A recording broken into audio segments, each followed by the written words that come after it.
এক ছিল ছোট্ট মেয়ে, তার নাম তিথি। তিথি প্রতিদিন বিকেলে তার বাড়ির পেছনের বাগানে খেলতে যেত। বাগানে একটা পুরনো আম গাছ ছিল। তিথি ভাবত, এই গাছে বুঝি একটা মিষ্টি ভূত থাকে।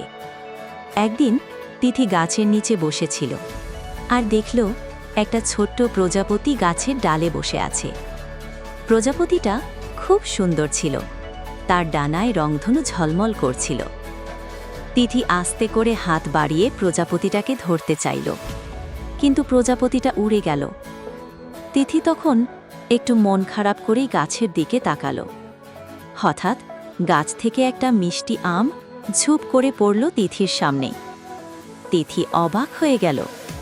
সে আমটা কুড়িয়ে নিল আর ভাবল, নিশ্চয়ই এটা সেই মিষ্টি ভূতটার কাজ। সে আমাকে আম দিল। সেই থেকে তিথি প্রতিদিন বিকেলে সেই আম গাছের নিচে যেত আর মনে মনে ভাবত, তার সাথে একটা মিষ্টি ভূত বন্ধু আছে।